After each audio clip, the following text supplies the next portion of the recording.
Hello hi എല്ലാവർക്കും ലേനയുടെ പുതിയ വീഡിയോയിലേക്ക് സ്വാഗതം. ഞാൻ ഋതു കൃഷ്ണ. നമ്മൾ നോക്കാൻ പോകുന്നത് എന്താണെന്ന് മനസ്സിലായല്ലോ, റെയിൽവേ എക്സാം അപ്ഡേറ്റ്സ് ആണ് കേട്ടോ. അപ്പോൾ മാർച്ച് മാസത്തിലെ റെയിൽവേ എക്സാം അപ്ഡേറ്റ്സിനെ കുറിച്ചിട്ടാണ് നമ്മുടെ ഇന്നത്തെ വീഡിയോ എന്ന് പറയുന്നത്. നമുക്ക് നോക്കാം എന്തൊക്കെ കാര്യങ്ങളാണെന്ന് വെച്ച് കഴിഞ്ഞാൽ ആർ ആർ ബി ALPയുടെ റിക്രൂട്ട്മെന്റ് വന്നിട്ടുണ്ട്. RRB ഒരു മിനിറ്റ് ഇതൊന്ന് കണക്ട് ചെയ്തോട്ടെ. Okay, RRB ALP 2026 recruitment, RRB ALP 2026 recruitment CEN ALP അറിയാലോ, അസിസ്റ്റന്റ് ലോക്കോ പൈലറ്റ് ആണ് അല്ലെ. എയിംസ് ടു ഫിൽ എത്ര vacancies 11,127 assistant loco pilot vacancies ആണ് വന്നിട്ടുള്ളത്. എപ്പോ തൊട്ട് അപ്ലൈ ചെയ്യാം? മെയ് 15 2026 ടു ജൂൺ 14 2026 വരെ നിങ്ങൾക്ക് അപ്ലൈ ചെയ്യാവുന്നതാണ്. ഓക്കെ, അപ്പൊ അപ്ലൈ ചെയ്യേണ്ട കാര്യങ്ങളൊക്കെ തുടങ്ങിക്കോളൂ. വാക്കൻസീസ് 10,000-ൽ കൂടുതൽ വാക്കൻസീസ് ആണ് ALP റിപ്പോർട്ട് ചെയ്തിട്ടുള്ളത് കേട്ടോ. ഓക്കെ, ഇനി കാൻഡിഡേറ്റ്സ് ഏജ് ലിമിറ്റ് ഉണ്ട്. 18-നും 30 വയസ്സിനുള്ളവർക്ക് മാത്രമാണ് എന്തിലേക്ക് അപ്ലൈ ചെയ്യാനായിട്ട് പറ്റുള്ളൂ. ITI ഡിപ്ലോമ ഡിഗ്രി ക്വാളിഫിക്കേഷൻ ഉള്ളവർക്ക് ഒഫീഷ്യൽ RRB വെബ്സൈറ്റിലൂടെ അപ്ലൈ ചെയ്യാവുന്നതാണ് കേട്ടോ. ഇനി ഇതിന്റെ സെലക്ഷൻ ബേസിസ് എന്താണെന്ന് അറിയാലോ. CBT 1 ഉണ്ടാകും, CBT 2 ഉണ്ടാവും, CBAT അതുപോലെ തന്നെ മെഡിക്കൽ എക്സാമിനേഷനും ഉണ്ടായിരിക്കും വിത്ത് ഡോക്യുമെന്റ് വെരിഫിക്കേഷൻ. നമുക്ക് വളരെ ഡീറ്റെയിൽ ആയിട്ട് A to Z കാര്യങ്ങൾ നമ്മൾ നോക്കുന്നുണ്ട് കേട്ടോ. RRB ALP നെ കുറിച്ചിട്ട് ഒന്നും അറിയാത്തവരാണെങ്കിൽ ഒരു കുഴപ്പമില്ല, നിങ്ങൾക്കുള്ളതാണ് ഈ വീഡിയോ. ഇനി അറിയുന്നവരാണെങ്കിലും യാതൊരു പ്രശ്നവുമില്ല. ഓക്കെ, അപ്പോ RRB ALP എക്സാം 2026 ഹൈലൈറ്റ്സ് എന്താണ്? റിക്രൂട്ട്മെന്റ് ബോഡി എന്താണ്? RRBS അഥവാ റെയിൽവേ റിക്രൂട്ട്മെന്റ് ബോർഡ് അല്ലെ. പോസ്റ്റ് നെയിം എന്ന് പറയുന്നത് ALP ആണ്, അതായത് അസിസ്റ്റന്റ് ലോക്കോ പൈലറ്റ് ആണ്. വാക്കൻസീസ് എത്രയാണ്? 11,127 വാക്കൻസീസ് ആണ് റിപ്പോർട്ട് ചെയ്തിട്ടുള്ളത്. നോട്ടിഫിക്കേഷൻ ഡേറ്റ് എന്ന് പറയുന്നത് മാർച്ച് 2026-നാണ് നോട്ടിഫിക്കേഷൻ വന്നത്. അതുകൊണ്ടാണ് നമ്മൾ മാർച്ച് തന്നെ ആ വീഡിയോ അങ്ങോട്ട് ചെയ്തത്. ഓക്കെ, ആപ്ലിക്കേഷൻ പ്രോസസ് എന്ന് പറയുന്നത് മെയ് 15 2026 ടു 14 ജൂൺ 2026 വരെ നിങ്ങൾക്ക് അപ്ലൈ ചെയ്യാവുന്നതാണ്. ഏജ് ലിമിറ്റ് 18 ടു 30 വയസ്സിനുള്ളിൽ ആയിരിക്കണം എന്നുള്ള കാര്യം ശ്രദ്ധിക്കുക. അതുപോലെ തന്നെ ഇതിന്റെ സെലക്ഷൻ പ്രോസസ് CBT 1 ഉണ്ടായിരിക്കും. CBT എന്താ? കമ്പ്യൂട്ടർ ബേസ്ഡ് ടെസ്റ്റ് ആണ് അല്ലെ.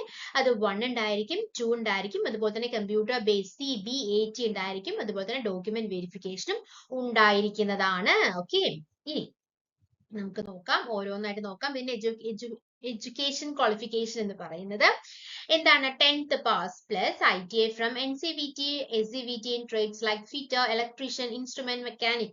അതല്ലെങ്കിൽ ഓർ എന്നാണ് കൊടുത്തിരിക്കുന്നത്, ആൻഡ് എന്നല്ല. അല്ലെങ്കിൽ ഏതാണ്? Diploma in mechanical, electrical, electronics, automobile engineering or BTech in the above engineering disciplines. Okay, ഇനി ഇതിന്റെ സെലക്ഷൻ പ്രോസസ് എന്ന് പറയുന്നത് CBT 1 സ്ക്രീനിങ് ടെസ്റ്റ് ആണ്, CBT 2 ടെക്നിക്കൽ സബ്ജക്ട് ടെസ്റ്റ് ആണ്, CBAT എന്ന് പറയുന്നത് കമ്പ്യൂട്ടർ ബേസ്ഡ് ആപ്റ്റിറ്റ്യൂഡ് ടെസ്റ്റ് ആണ്. അതുപോലെ തന്നെ ഡോക്യുമെന്റ് വെരിഫിക്കേഷൻ ഉണ്ട്, മെഡിക്കൽ എക്സാമിനേഷൻ ഉണ്ടായിരിക്കും. അപ്പൊ നമ്മൾ പറഞ്ഞ കാര്യം തന്നെ വീണ്ടും വീണ്ടും പറയുകയല്ല, നിങ്ങൾ കാര്യങ്ങൾ വളരെ വ്യക്തമായിട്ട് മനസ്സിലാക്കാൻ വേണ്ടിയിട്ടാണ് നമ്മൾ പറഞ്ഞുകൊണ്ടിരിക്കുന്നത് കേട്ടോ.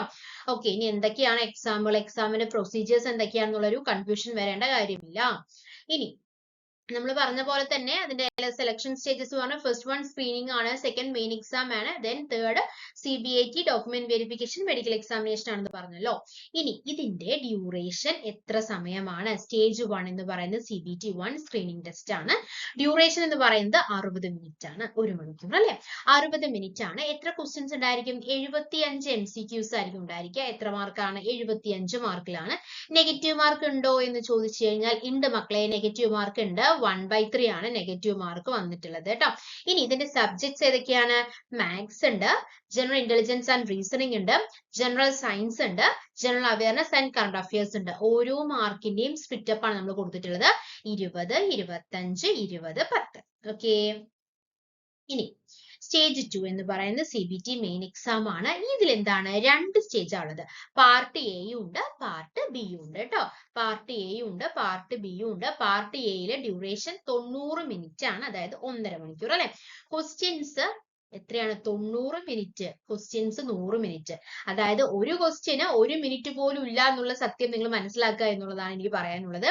ക്വസ്റ്റ്യൻസ് 100 ക്വസ്റ്റ്യൻസ്, 90 മിനിറ്റ്, മാർക്ക് 100 തന്നെയാണ്.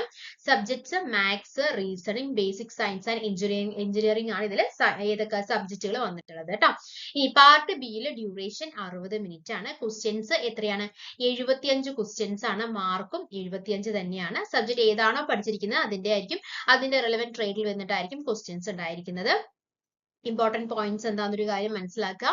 പാർട്ട് ബിയിൽ ക്വാളിഫൈ ചെയ്യണമെങ്കിൽ ഓരോ സബ്ജക്റ്റിലും 35% കൂടുതൽ മാർക്ക് വേണം.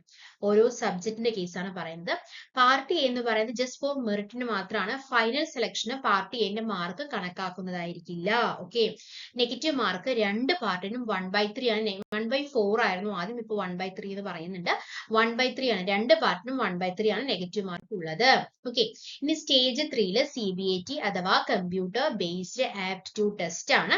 അതെന്ന് പറയുന്നത് ALP കാൻഡിഡേറ്റ്സിന് മാത്രമുള്ളതാണ്. ടെസ്റ്റ് എന്ന് പറയുന്നത് reaction time, concentration, decision making ability ആണ് അതിൽ വരുന്ന ഒരു എന്താ പറയാ ആ ടെസ്റ്റിന്റെ ഒരു എയിം എന്ന് പറയുന്നത്. ഇതിൽ എന്താണ് ഒരു സന്തോഷ വാർത്ത എന്ന് വെച്ചാൽ നെഗറ്റീവ് മാർക്കിംഗ് ഇല്ല.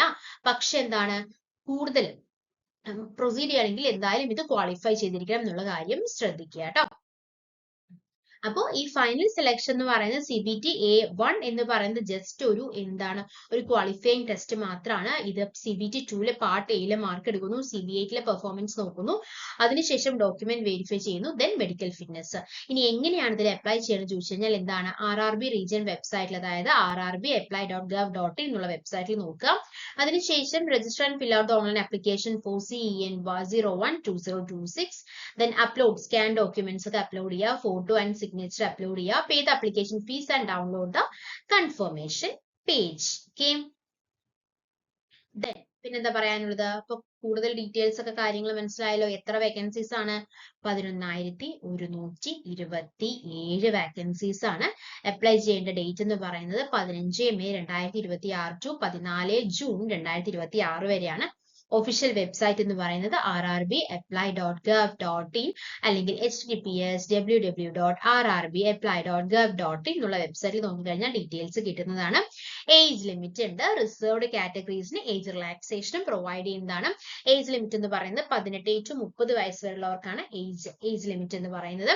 ഇനി ക്വാളിഫിക്കേഷൻ എന്താണ്? 10ാം ക്ലാസ് പാസ്സായ ITI കഴിഞ്ഞവർക്ക് ഇതിൽ അപ്ലൈ ചെയ്യാവുന്നതാണ്. അല്ലെങ്കിൽ ഡിപ്ലോമ മെക്കാനിക്കൽ അല്ലെങ്കിൽ ഇലക്ട്രിക്കൽ അല്ലെങ്കിൽ ഇലക്ട്രോണിക്സ് ഓട്ടോമൊബൈൽ എഞ്ചിനീയറിംഗ് ഡിപ്ലോമ കഴിഞ്ഞവർക്കും അപ്ലൈ ചെയ്യാവുന്നതാണ്.